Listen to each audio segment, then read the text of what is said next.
So, be meeting in just a second. We're starting. She is what? Stepped away for a second. She'll be back. There she is. She's behind you. It's hot out on the refrigerator. Oh, okay. All right. So, if we could all get out those receipts, they should be a business card looking thing or a loan receipt. Yes, ma'am.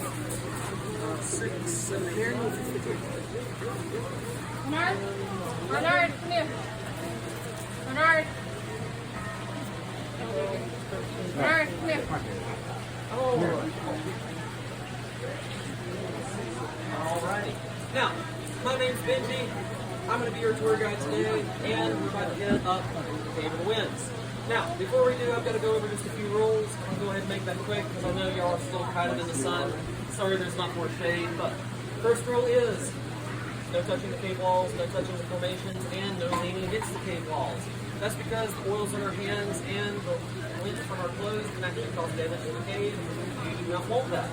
Now, rule 2 is no food, no drinks, no gum. If you have bottled water, that is an exception. Just make sure that bottled water has a screw-on cap. So no coffee cups or cups with just a little snap-on cap. It does have to be screw-on. And if you do have something you're not supposed to, food, drink, or gum, make sure it stays sealed up once it's in the cave. Put away in a pocket, backpack, purse, whatnot. If you don't have anywhere to put it, it can't be sealed up.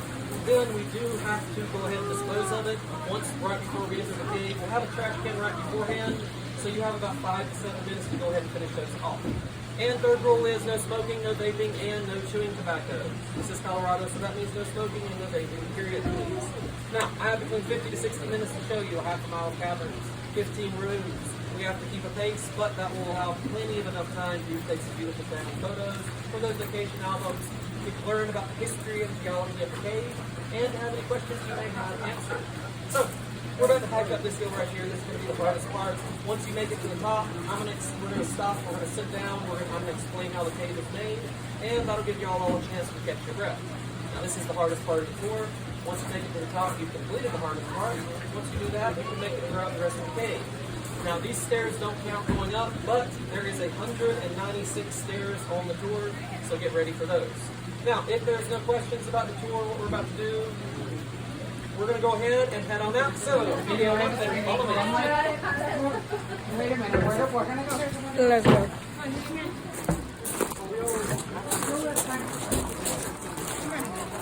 No, we're not going to knock it out of there. Alright, ladies and gentlemen, if you're here for the 415, you're going to go ahead and gather in that building over there. 415 Discovery Tour building right over there. Yeah.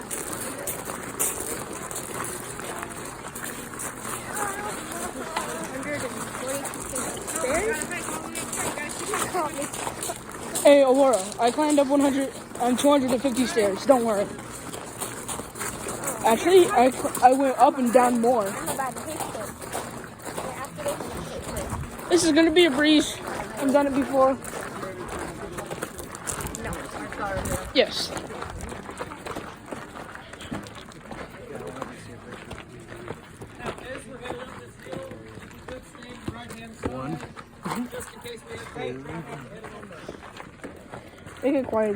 It got quiet easily. I land on it.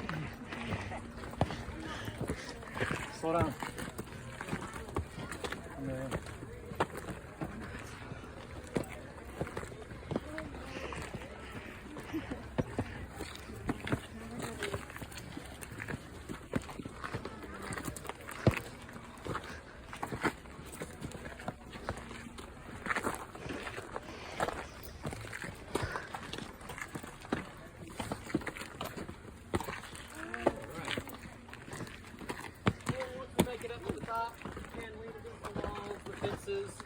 Take a seat on these benches.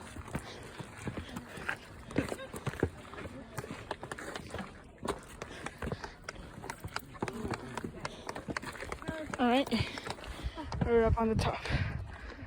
Right. Now, we're about to enter the Cave of the Winds. Now, the original entrance to Cave of the Winds is slightly above the peak of the mountain. We actually can't see it right now. What we're going to do is we're going to take a break, then we're going to go up this 184 more steps climb over the peak. Not really.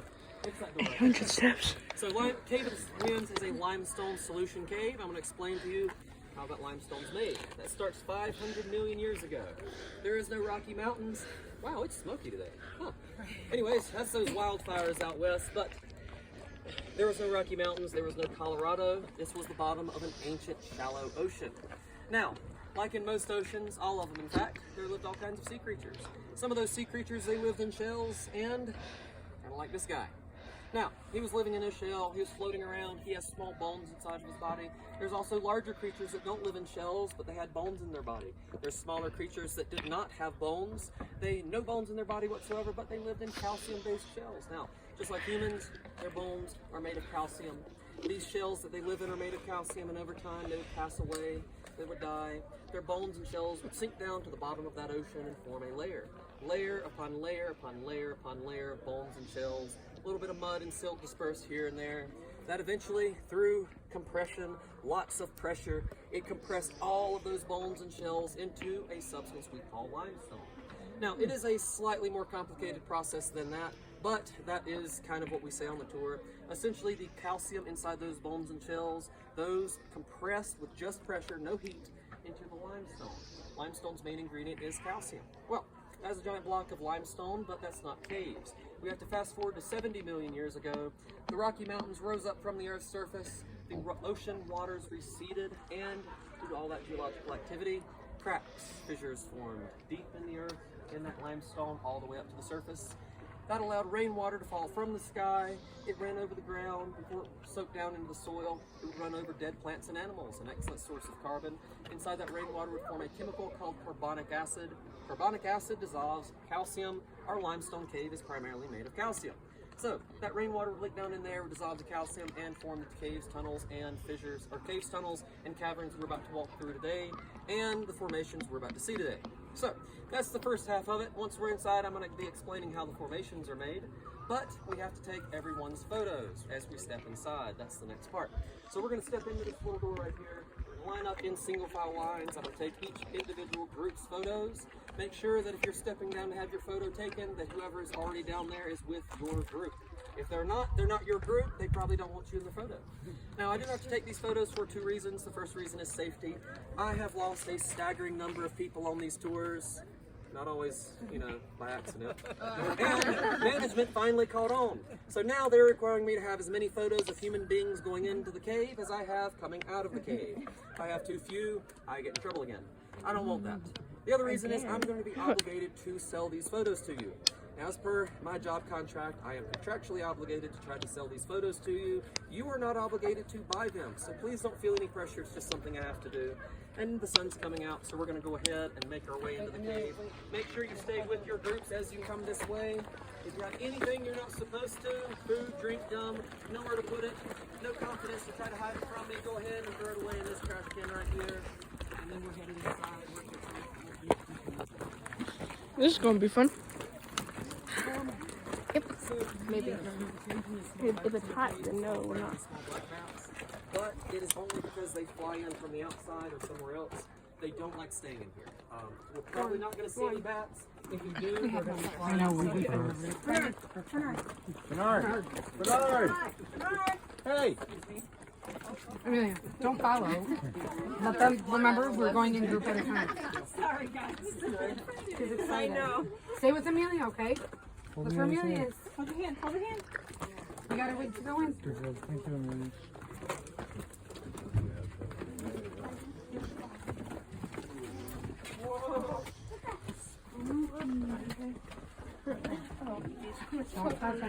I feel like I'm in Minecraft right now. Gonna take your picture. You ready? Wait, are you? In 3, No, I'm not. 2, 1. Are you? I am. Okay. Young boy, open that gate behind you. Head down the stairs. Sorry. No, you're good. Now don't get trapped behind the gate.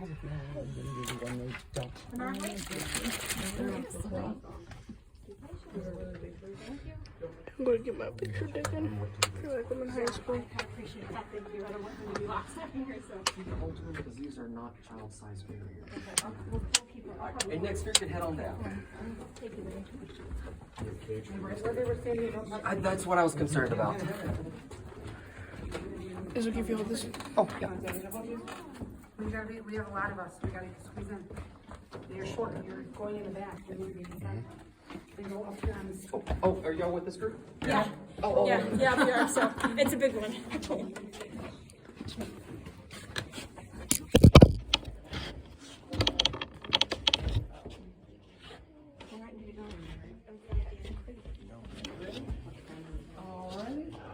Hold on.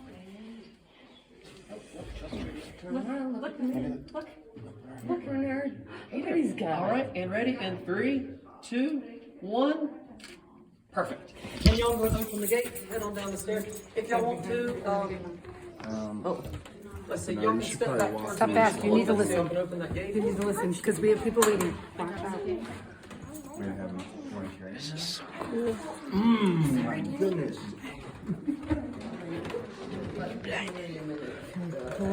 Oh, I thought they were talking about that gate over there.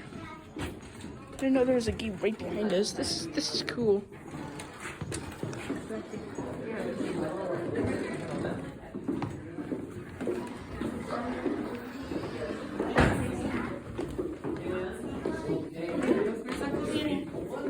So we can't rub against the cave walls, or touch the cave walls, or look at the cave walls. Cool.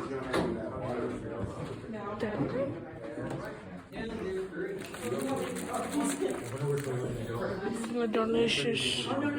Okay, good. There's gonna be light, so you guys can still see.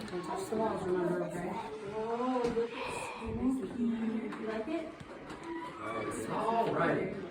Now, ladies and gentlemen, we can kind of gather at the bottom of the stairs on either side. If some of y'all could move over here, it does kind of make it easier to kind of talk to everyone. Now, this is the Cave of the Winds Discovery Tour. Now, on this tour, you're going to be learning about the history and geology of the cave, but we also have a slightly more non-family friendly, more spooky tour. So right over here, that is the Haunted Lantern Tour. Now, that takes place in a completely different area of the cave called the Manitou Grand Caverns. And on this one, you have these nice lights. Most of the cave, except this room, is paved on this tour. That one is not. There is no built-in lights. There is no built-in communication panels. There is not developed.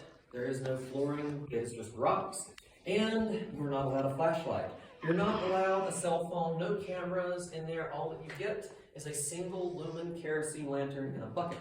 Now, the folks on this side can actually see that right below me right now. That is the type of bucket lantern that you will be using on that tour. Now, on this tour, it's not going to be too scary. There's going to be one part that I will warn you about. It's going to be very dark, but that's it. However, on that one, it's not only dark, but you get to be chased by things. So, if your age is 8 years of age and older, and this one is not scary or adventurous enough for you, then I would recommend the Lantern Tour right up there. So, again, age is 8 years of age and older because it is not entirely family friendly, but this is not that one. This is the Discovery Tour. Now, we're going to be walking through half a mile of caverns and caves and rooms. This is the first one called the Discovery Room. Now, this was excavated in 1987, excavation finished in 1988, opening in time for Mother's Day in 88. So, if you are a mom, we have an entire room dedicated to you. Now, excavation is also, in 87, discovered the Manitou Caverns. Now, again, that is a completely separate cave system. We are only going to go around in the Cave of the Winds. So, again, this is the adventure room. This is the very first room. It's more of an introductory room. However, it's also not paved. We're about to be heading this way. There's not a lot of lights in some areas of the cave, including the hardest part of this room. So, if you do have a flashlight, go ahead and get it out. You are allowed use of those past this point. And again, or of course, if you do have a camera, cell phone camera, regular camera, flash photography, all of that is welcome past this point. So, if y'all could scoot over just either side of the wall and follow me. And do be careful in this room. It is kind of narrow. There's rocks on the floor. We will get to the paved section in just a few feet. I feel like Willy Wonka, the Willy Wonka factory.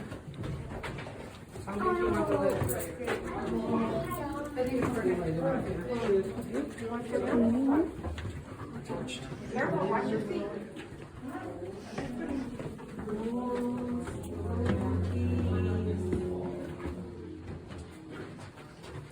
So was the entrance excavated? The whole room was excavated. We're just going to line up against this wall back here.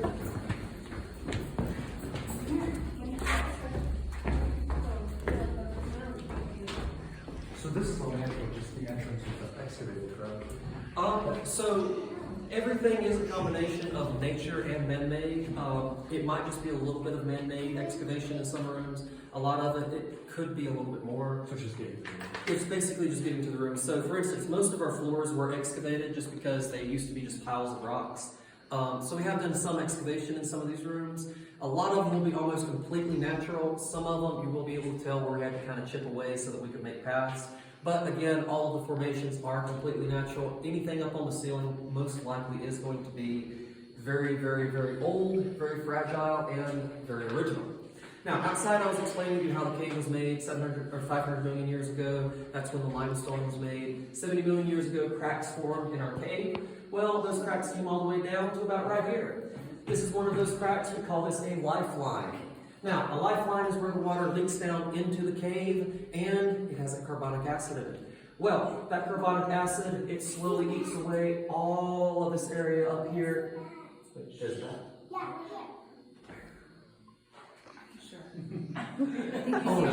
Okay. It's just a shadow. Now there's going to be a lot of little shadows in here that do look like bats, so do not worry again. If you do see a bat, it's going to be flying away from us. It's scared of us.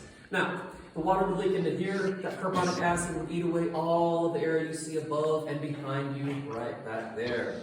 Over time, the water level would drop down, lower and lower, lower and lower, and eventually that meant that the carbonic acid could eat away more and more of the cave. Now, once it had eaten away all of the caverns and caves that we're walking through today, it had already started, but the formation started.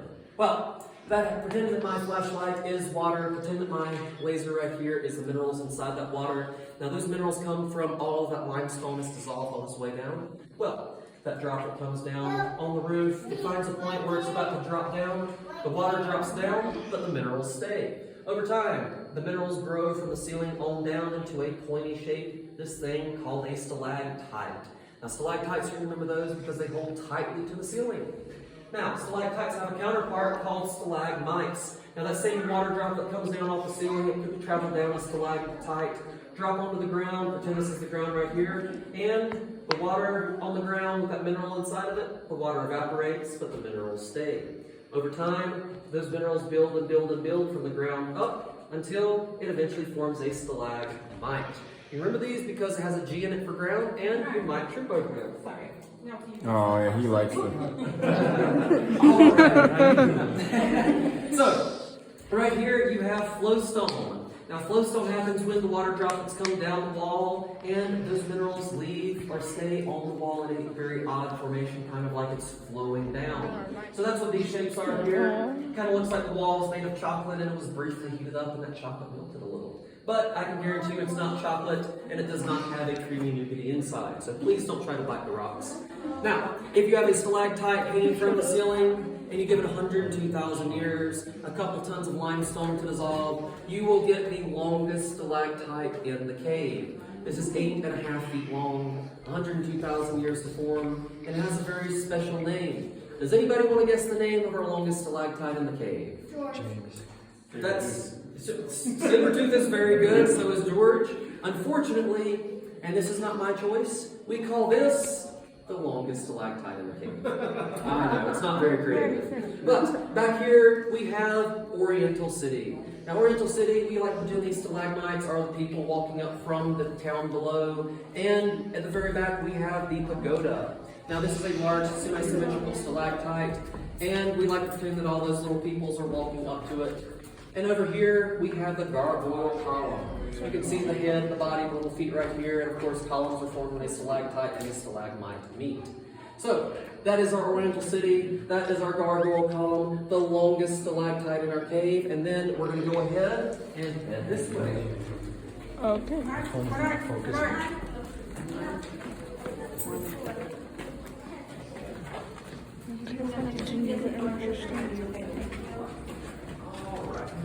Yeah, she's right.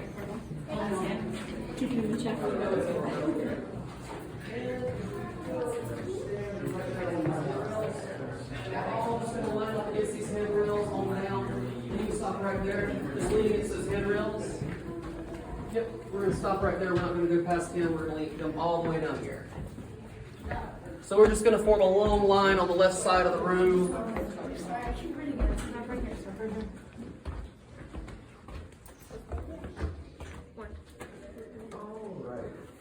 We all here? All right. Now, this is a room that we call the Valley of Dreams. And actually, if we could stand right over here. Now, Valley of Dreams has two stories to it. The first one is Pickett's column. Now, this column down here, it looks a little unique. It looks a little different. It looks shiny. Well, look at this one over here. This one is not shiny. It's kind of dull. The reason this is shiny is because a lot of people used to rub that column with their hands for good luck. I'll tell you why. Because up until 1935, right here, where we just came from, that was a giant wall of fallen rocks and boulders. Now, it wasn't a solid wall of rock, but it was a lot of rocks and boulders that people couldn't get past. So, what they would do is, they would come from this direction over here into this room, 3.5 hours of crawling. After they got into this room, that was it. That was their halfway point. They would have to turn around and head back out. 3.5 hours of crawling on their hands and knees. Well, they thought they needed good luck, so they would rub Pickett's lucky column, and unfortunately the oils from their hands would soak into the pores of the column, and that means that water would run right over the column, right over the formation. It would not deposit any minerals, and unfortunately we refer to this as a dead or dormant column. So this is the reason why we ask you please do not touch any of the formations. And unfortunately, this is also the only formation named after George and John Pickett, the two men who originally discovered this cave in 1880. Well, that is the story of Pickett's column, but that is only the first story. The second one takes place in 1935. That's when a man named George Jeffries comes into the cave and comes into the story.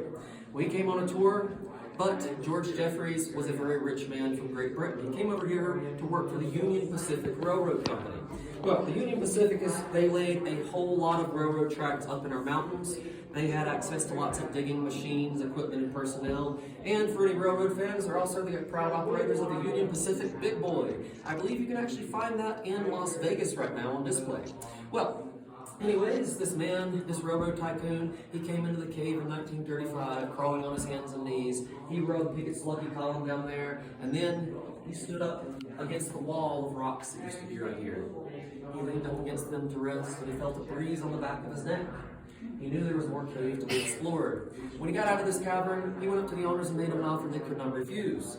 For the low, low price of free, which would equate to about $17.5 million in today's money, he offered to excavate all of the cave that we have just walked through. Well, he had two conditions. The first condition is that his name is to be said on every single tour from then until the end of all time itself. Now that's because back in the day you did not have the MyFace, you did not have this Facebook or social media. You only had your name. You wanted your name to go on as long as possible, and he succeeded because George Jeffries. Yeah. Now, he also had a favorite poem. He wanted that poem up on the wall. Here it is right here. Dreams of mountains as in their sleep, they brood on things eternal. Now, this is an interesting poem. It seems like it's fitting, but unfortunately, this is about and only about the Grand Canyon. I hate to burst anyone's bubble to think they're in the Grand Canyon right now, but you probably took a wrong turn to Albuquerque, because this certainly isn't it. But when a rich man donates $17.5 million to excavate your cave for free, you can put some weird words up on your wall that doesn't make sense. We still want out on that one. So we're going to go ahead and head the neck up here. I'm going to go right past you. Excuse me. Excuse me, folks. Billy, watch out, baby. All right. And here we go. Forward we go.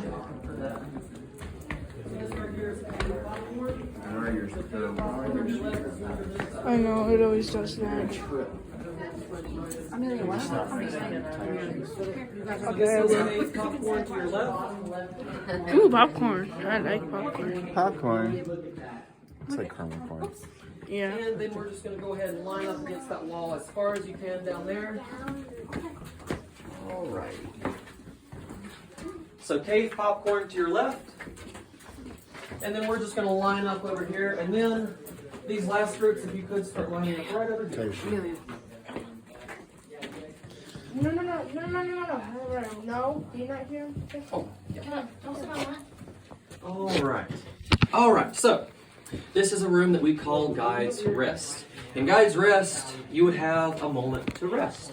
That's because previously you'd be traveling 3.5 hours on your hands and knees, actually close to 3 hours. You would be crawling through a space that was about 2 foot high, 3 foot wide. It was not a lot of room at all.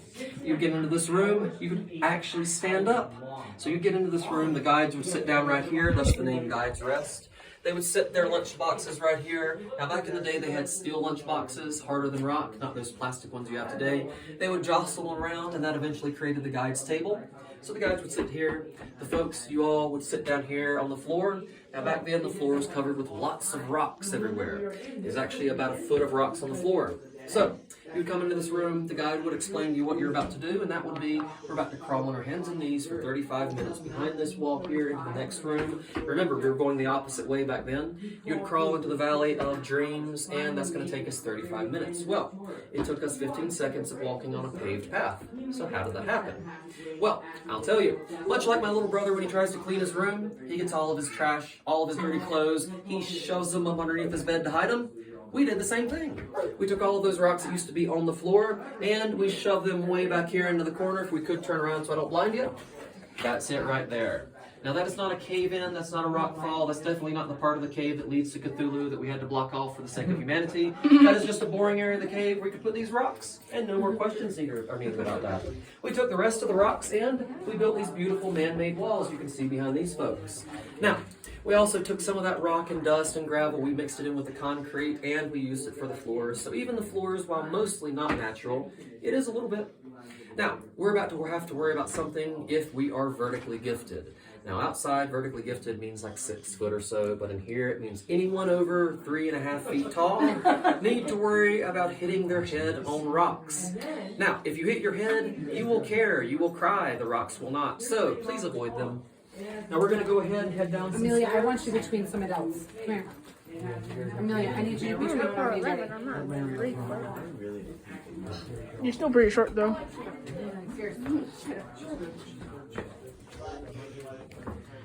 This is so cool. Oh. Have you not been here before? Nope, I've never been here. Ooh, watch your head. You almost clumped it. I mean, my head is already clunked, so. Well, let's not clunk it anymore, okay? Alright. But if I do it again, maybe you'll knock some sense into me. Natural need to grab something for balance.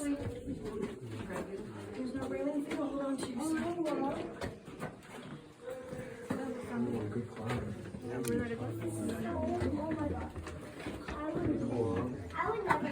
I'm excited we did this. She'll never crawl, but yeah, she crawled through the things in the other thing. You can also check that out in the other videos that I've created today. Go check them out.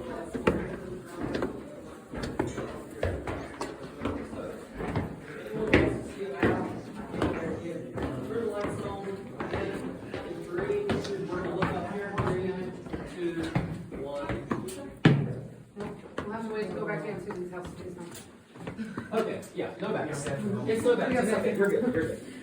So we're gonna line up against these concrete walls. You're okay to lean on these. Just don't lean on this safety rail. It has broken just a little bit. It's no longer safe. And just line up against these walls. And welcome to our Temple of Silence. Now the reason we call it this is because by the time most people get up here, they are out of breath and silent. For 2 reasons. One is because of our lovely designed staircase, so easy to get up. The other reason is because we're at the highest elevation in our entire cave, 7,133 feet above sea level. Now, if we were to go all the way up here, we would be 7,160 feet above sea level and some change. This is the highest room in our cave system, and it's also the second highest room in any cave system in our entire country. Now, the first one is also in Colorado, in Glenwood Caverns in Glenwood Springs, Colorado. They beat us by about 7 feet. We're still kind of bitter about that. Now, this also is the room that is the most shallow room in our cave. Right above our roof, right above our heads, it's only 20 to 30 feet to the surface of the earth. We know that because we'll send maintenance staff all the way up here. They will change some of these light bulbs, and they'll tell us that there's tree roots growing down in the room. We had people check out those tree roots, and they told us that means since they're growing into this room, we're only 20 to 30 feet below the surface. It's also why this room smells a little different, kind of like a dank, musty old basement. And that's because of the organic decay of those tree roots in this room, where they're not in the other ones. Now, we're going to go ahead, turn on these lights, and see some more formations. Now, first off is right up here, we have a ribbon stalactite. Now, this forms when water comes down the ceiling. It leaves a trail of minerals along a certain path. Another droplet of water comes down, leaves another trail of minerals, and a few million trails of minerals over a few thousand years later, you will get a ribbon stalactite. Now, this also looks like something you may have had for breakfast, which is? Bacon. Yes, that's why we call this Colorado cave bacon. 4 foot long, 1 foot thick, and it's our largest piece. And it actually doesn't taste like bacon, it just tastes like rocks. Anywho, we have Colorado's own Leaning Tower of Pisa. We have E.T. phoning home. We have our toothpick. We have the oldest, not the tallest or the biggest, but the oldest stalagmite in the cave. This is about 250,000 years old. My favorite formation in the cave right here, I'm circling it now, I'm highlighting it now. This is a halectite, also known as our hiker's lucky number 7. Now this is only attached by that one stalactite on the roof. As I move my flashlight around, you can see that there's nothing attaching it to the back. It's kind of like a magic trick, but nature did that. Now we're not sure why that happened. It's either a constant breeze going through the cave that pushed off all those minerals to one side, or some prokaryotic bacteria that created a nucleation site and encouraged the growth of minerals on one side. But still, we're not sure. Now over here, we have our last formation to show off in here. This is our broken column. This was broken about 150 years ago when a mudslide came through, and unfortunately, these two will never meet again. And that's why we call these two Romeo and Bob. Now, sorry, my bad, Juliet. I'm not a big Edgar Allan Poe fan. So we're gonna go ahead and head back down the steps. Oh, yay. And if you would please follow me. I know, but you gotta stay with me, baby. What's right down to the stairs? Be careful when you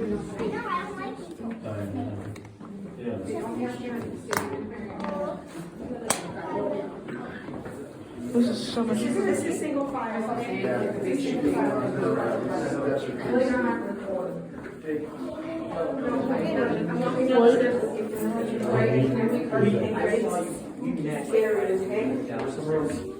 I'm actually going down these steps.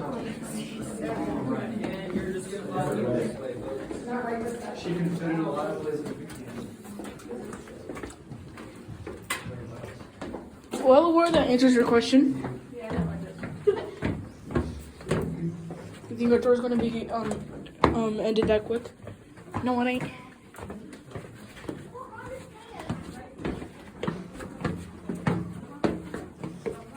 And we're going to stop about right here. And we're just going to line all the way. Oh, we go ahead and back up in here just a little bit.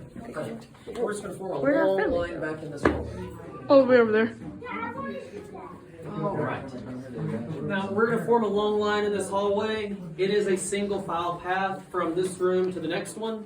But throughout these hallways, we do have some formations to show off. So we're going to play a game of telephone. The folks at the front are going to tell the folks behind them what formation they're looking at. And then those people are going to tell the folks behind them. They'll tell the people behind them, and so on and so on and so forth. So we're going to line up in a big line. And I'm going to explain the 4 formations we are about to go past.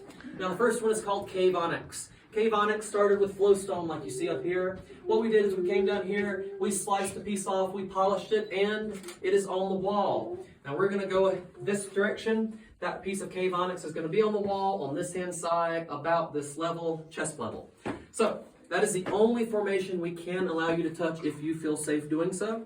Right after that Cave Onyx, and again we're going this direction, on our left hand side there's going to be a stalactite. It's going to be hanging down. It's a big one hanging down from the roof, but it's been broken off about right here. Its name is Bruiser. That's because if you hit it with your head, it will bruise you. So if there is one formation that you pass the name Pat back, if you are just going to do one, please make it Bruiser, because we're going to have to do that throughout a few more areas of the cave. So, remember as you pass Bruiser, shine your light up at him or point your finger up at him and yell out Bruiser so that everyone behind you knows to avoid him. As soon as you pass Bruiser, you're going to look straight up. You're going to look through a small wire cage at our soda straw stalactites. Those are stalactites at their very beginning ages of birth and growth and formation. They're only between 500 to about 2,500 years old. There are some of our youngest formations in the cave. Then we're going to continue all the way down the hallway. We're going to take a left-hand turn under our underground cave coral. Now that is formed when there is still water in here. Essentially all those minerals in the water gather together and they form some beautiful coral-shaped specimen. So, cave onyx, bruiser, soda straws, cave coral, here we go. So right here is the cave onyx. The white horizontal striations is calcium, the red ones is iron oxide. But all you have to pass back is cave onyx. Cave Onyx. Look at. And then bruiser, Bruiser. soda Bruiser straws. here. Whoa. Soda straws right after bruiser. Watch out for Bruiser. Here's an extra one for the folks in the front. This one right here, it's unofficial, but I like to call this the chorus. This is a collection of itty bitty columns. Chorus. Chorus. Watch out. Hey. Chorus. Baby, watch out in front of you. Chorus. And on these two spots in the wall, if you look straight up, you'll see the maintenance access corridors that our mountain gnomes use to develop new areas of the cave. And lastly, as we make this turn, you will can see the shelf. underground cave wall. Yeah, okay, but don't walk ahead of us, baby. Underground cave chorus. Look above you. Look above you.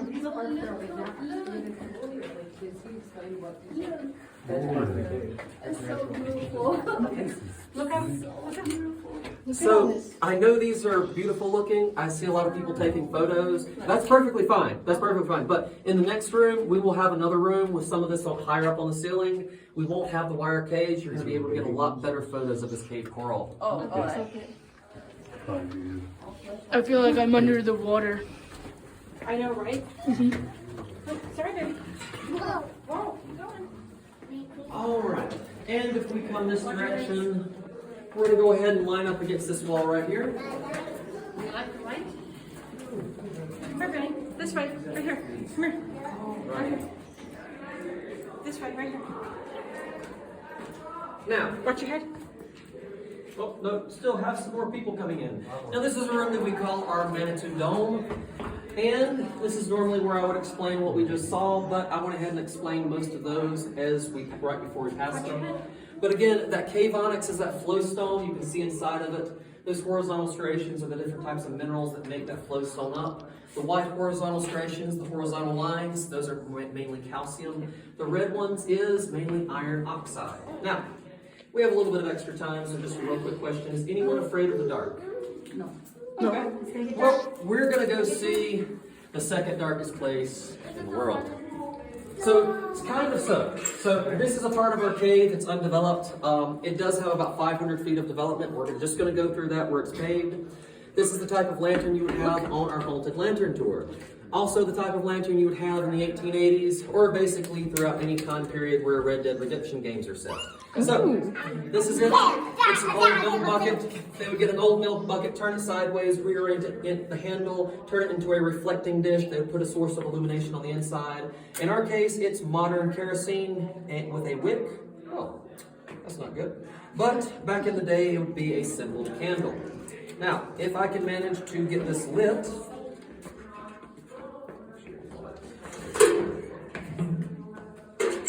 now, as we go into the cave, you can use your flashlights, but once we're all the way in there, I'm going to ask everyone to turn off all of their flashlights and any other sources of illumination. We're only going to be able to see by the light of this, and then this is going to go out, and we're going to get to see cave darkness. Now, after cave darkness, we're going to turn our lights back on. We can start taking photos again. The roof is the most interesting part. Then we're going to head out of the cave. Now that means that the people at the back is now our new group leader. So whoever is at the back of the group, you're going to get your flashlights out once we leave. You're going to lead us back out of here and into this room right over here. So is everyone okay with that? Yep. All right. Now, Bernard, come here. we're going to go ahead and head on in. Follow me. Bernard. And naturally, Bruiser 2. Ooh, Bruiser 2. Bruiser. 2.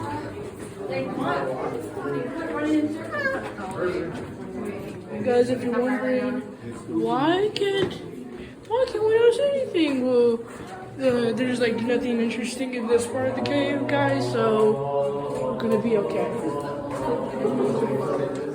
Guys, I'm scared. Alright. Guys, subscribe if you like this type of stuff. Ooh! Alright. He won't it. Oh, it's like this. Now,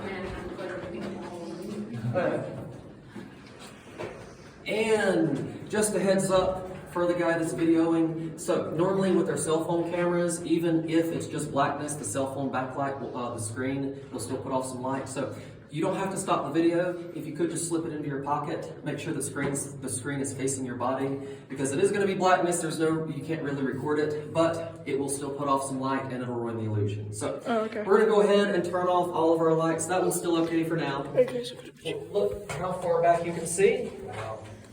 You see about 20 or 30 feet. Well, when we turn the lantern on, see, this is all that they would have in the 1800s. You look back here and don't see anything. Now, when you were exploring down here in a group, sometimes that large group, they would have all those lanterns. A wind would come through, blow the candles out, they'd have to relight them. But sometimes people would be down there alone. They would sit down to eat lunch all by their lonesome selves in the cave. They would set their lantern aside, and as they ate lunch, they did not notice a hand reach out of the darkness and slowly towards their lantern and grab it away from them. Well, if you go ahead and put your hands in front of your nose and wiggle your fingers, you will not be able to see anything. And if I left you down here for more than 10 minutes, you would start to hallucinate. But we're not going to do that. We can go ahead and have flashlights and cameras out in 5, 4, 3, 2, 1. There you go. There's your money.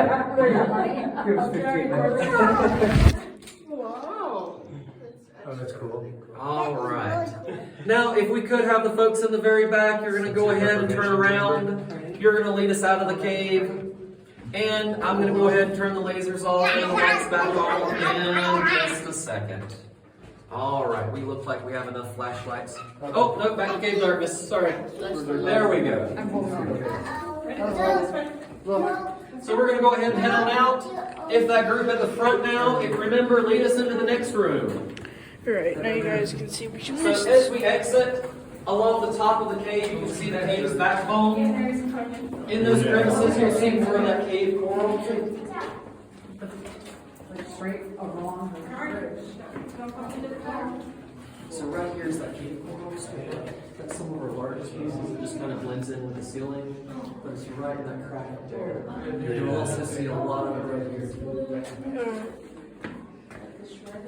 Yep.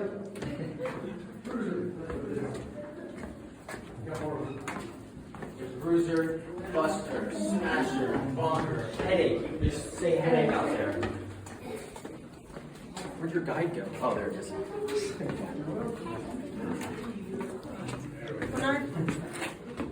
Bernard, come over here now. There you go. I'm sorry, baby. Alrighty. Now, this is the room with no name, but we do have the Tooth Fairy's house right there. If you look deep down inside, the Tooth Fairy's gone, but she left the lights on. After we've looked at that, we're going to go ahead and head up the stairs. Yeah. Oh, look at she's in there. She's gone, but the lights are on in her house. Way down there.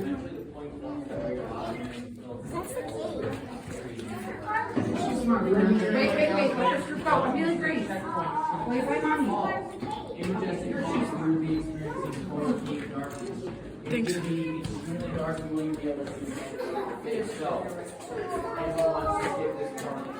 Keep out.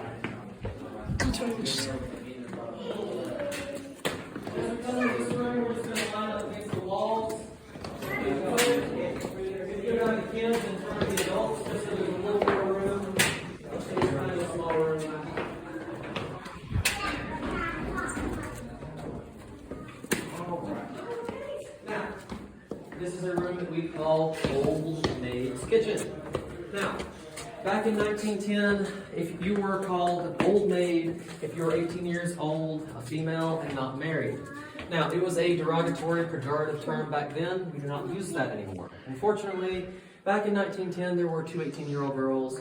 They were unmarried. They thought they had a reason to be depressed and down in the dumps. Ooh, it's fine. It's just water. But, again, they were not married. They thought they had a reason to be depressed. They didn't. But still, they were looking for something to cheer them up. Someone told them about the Cave of the Winds. That's right, Cave of the Winds. And they came down here. Now, they entered the cave through a large crevice in the side of the cliffs and on the side, because back in the day it was not a guided tour. There was multiple entrances to the cave that they found, and there's various caverns and rooms. Well, the ones that they chose, they fall down for about 2.5 hours on their hands and knees way back here. They crawled into this room, and they were astounded, amazed, bewildered at how boring a room a cave could be. It's quite literally our most boring room, because none of this was here. So what they did is they took 2 of their hairpins, they put them up on this wall, and they left. They called it a day. Well, in 1911, a year later, the now 2 19-year-old girls, they came into the cave with a group of 4. Those 2 girls and 2 handsome young rich men that were their new husbands. 1 husband per girl. Now, they thought that since that they had those husbands because they laid those hairpins up here, they thought that it gave them 1 year of good luck and marriage.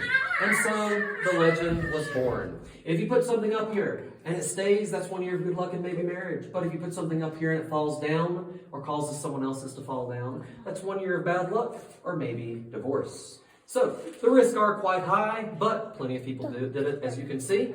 Well, unfortunately, in the 80s, things got wild. The whole thing started sliding down. We had to put up this chicken wire that you see here. We anchored that to the wall back here. Unfortunately, in 2008, these anchors, some of them failed. This entire thing came sinking down to where it is today, and we knew we could no longer allow people to put anything up here. So we put the signs up here. We put the plexiglass up here. We do have a few other precautionary things that we have in place, but we also took all of the good and the bad luck out, and we put it into this beautiful, lovely, not a trash can.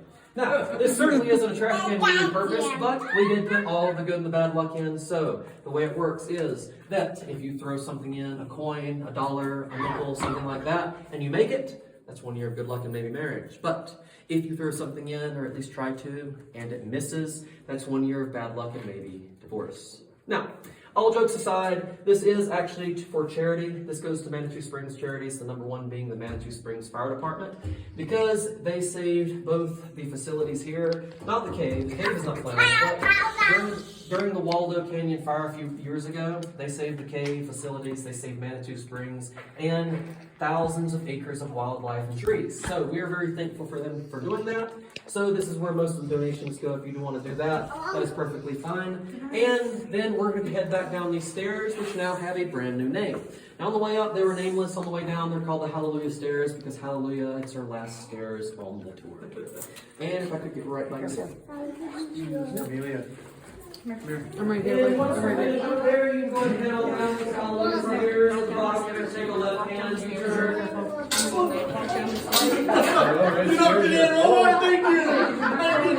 So close. I don't have lights on. I'm trying to put them on.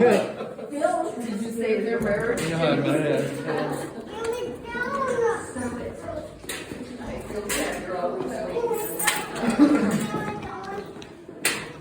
Stay on marriage? No, other couple. We don't need saving. Don't even see him.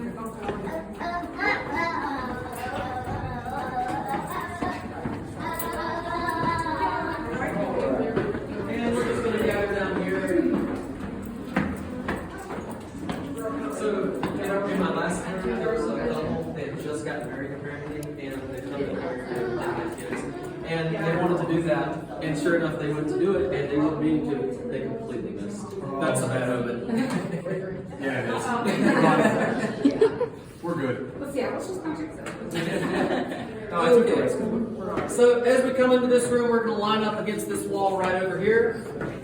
And what we're going to do is I'm going to talk and you're going to kind of walk. Now, this is a room called Zephyr's Dome. It's shaped like a giant vase. You're entering in at the bottom, and you can't really see anything unless you're right here. So, the entire group can't pile up here at once. What we're going to do is we're going to have the first few folks at the front. If y'all have cameras or if y'all just want to see the room, you're going to go ahead and take a look at it, and then you're going to circle back around to the back of the line. We're all going to go like a giant conveyor belt or a tank tread. Is this strictly a attraction, or do people actively climb in that? Alright, so you want to take a So picture of this this? part's strictly an attraction. Just the Capsule realm. We do have a lot of caves and caverns. We do caving, spelunking and stuff in that are accessible through this route. And we also have about 12 miles of caves to explore that's not directly connected to yet. So the next group can go ahead and up right over here. Now, the way this works, the way this was made is that carbonic acid, it was flowing down an underground river into this room. Well, the underground river used to be right here. Carbonic acid would flow into the room.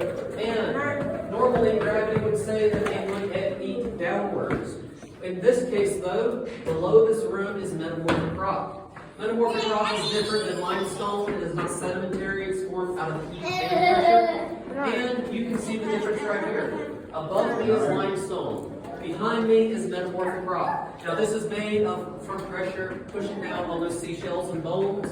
This is made from heat and pressure that essentially melts the rock under pressure. Now carbonic acid cannot eat away this type of rock. It can't eat away limestone. And so the calcium carbonate or the carbonic acid could, when it flowed into this room, it could not eat down. It could only eat upwards and outwards. And so that's why this room formed the shape that it did.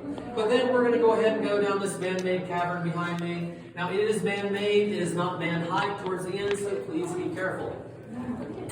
And as we walk down, you can see the various scratches. Oh, we have tons of lights. That's what I'm saying. It could What was all in Ocean? It could be a mountain range one time. Oh yeah, Chicago is all in Ocean. Eventually. Come on, you better stay with our group. We're making these guys wait now. That's all right. Limestone quarries. Sandstone quarries everywhere. Never seen a Huge quarries. Like that one before you get into Indiana. Oh yeah, remember, Danny might not remember Glenwood very well, but there was a gigantic quarry before you came into town. You had oh yeah, that's right by Glenwood. I don't feel like having my brain on the top of this.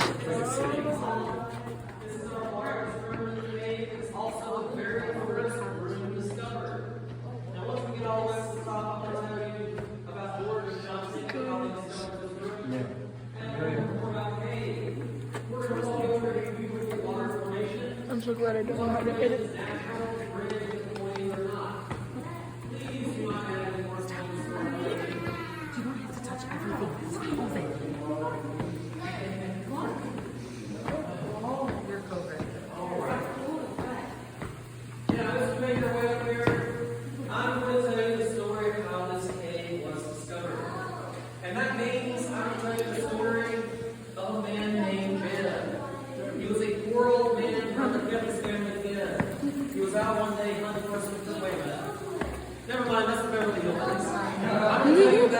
George and John Pickett.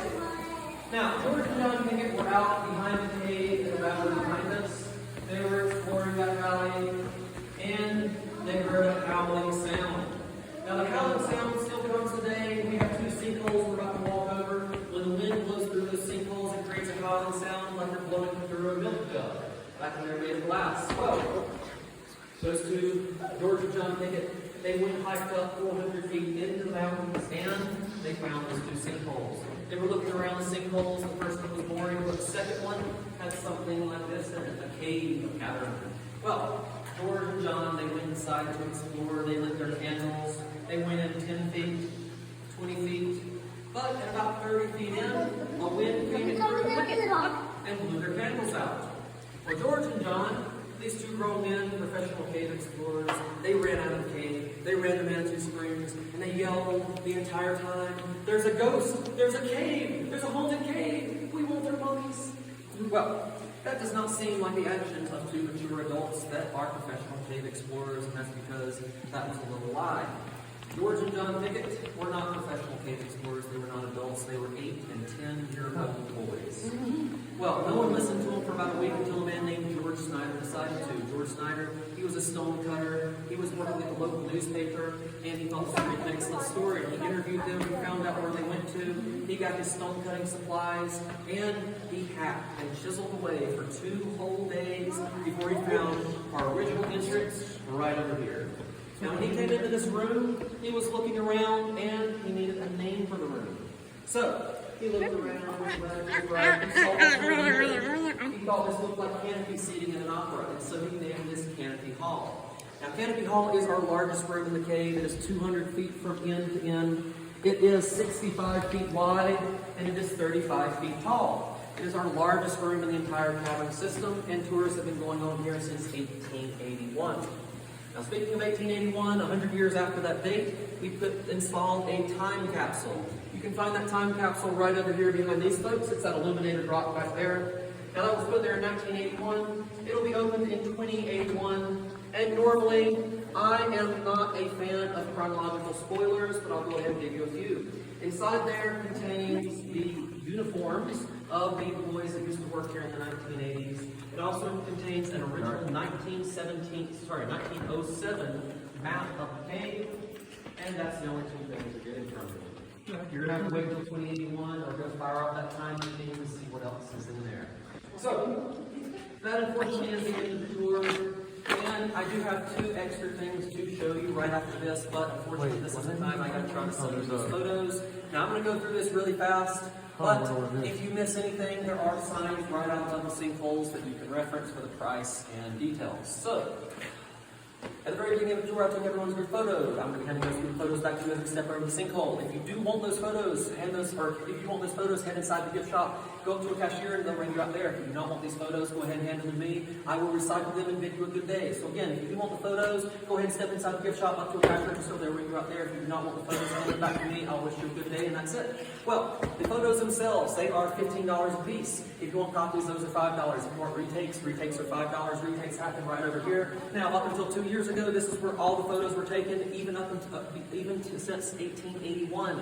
So if you want that original photo, get that retake. If you don't, that original photo was taken in that original area when we first walked in the cave. We also have USB drives. I forgot about USB drives. USB drives contain that original photo, 30 photos of inside the cave, professionally taken, 2 sets of videos inside and outside the cave, as well as drone footage around the cave. Now, if you want that, that is an additional $15. That includes all that, including the original photo. If you want the original hard copy of that photo and the USB drive, that is $20. So, original photo is $15. USB copy is $15. If you want that original and the USB copy, that's $20. If you want any other copies, that's $5. And if you want any retakes, that's an additional $5. So, please follow me into the next room. Now, again, this is where we would be taking our photos up until 2 years ago. This is where we have taken photos since 1881. And, okay, so this room is leaking. Please be careful. We will still take photos because there is a natural water source up there. But we're going to go ahead and head down this way. Please be careful. The floor is a little wet. But again, that is the area where we would originally take our photos. If you see old photos like the Wikipedia of the cave, they're taking their picture in the cave, most likely it is in that room. And lastly, in this very last room, we have examples of cauliflower stalagmites. Now, we're not sure why they form like that, but we do know that they form 8 to 10 times faster than any other formations. So those 2 things back there, cauliflower stalagmites, and then we're going to exit out this white tunnel.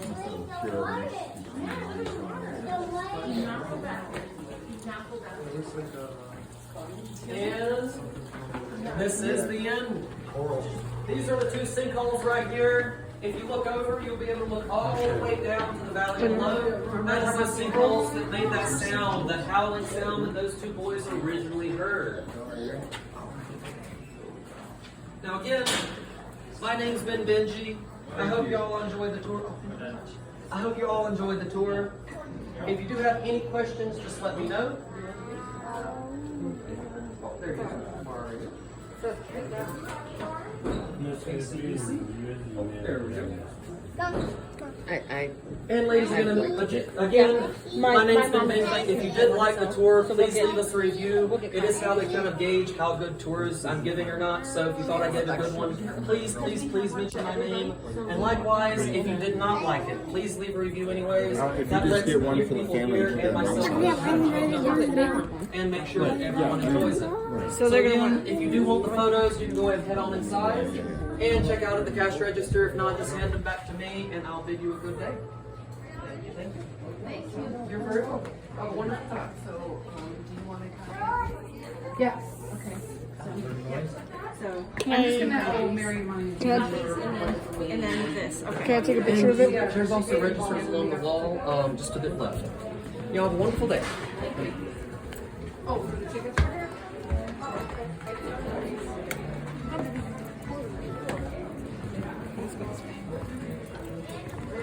Alright guys, we are out of the tour. Before I forget, can we get this? It has 2 copies. Actually, when you come up to pay for everything, I'll be able to get those. Perfect. Yeah. Come on, Benny. Let's go. Let's go look around. Mary, is it okay if I take a picture of it? Yes, we need this.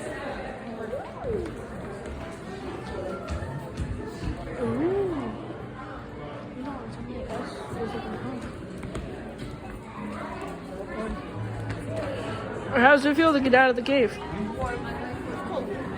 No, it wasn't.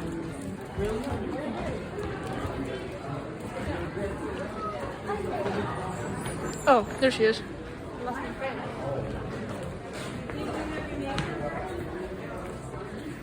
Well, guys, let's try to find her name. Comment down below if you find yours.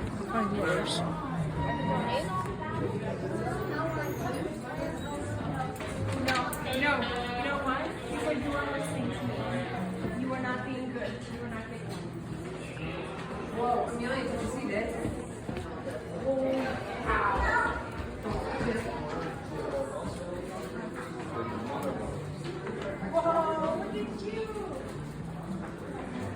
I can't find mine so far, so.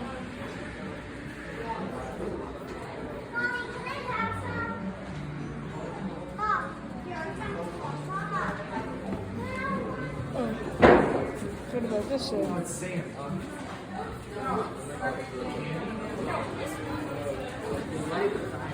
No, not that long. You can do it this way. Here, this way.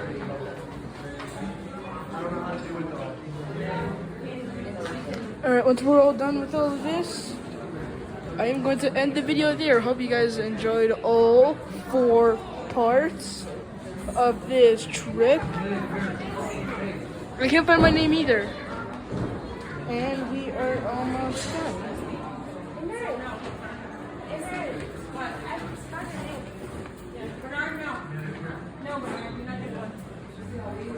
Alright, searched everywhere. Alright guys, hope you liked the video. Peace out.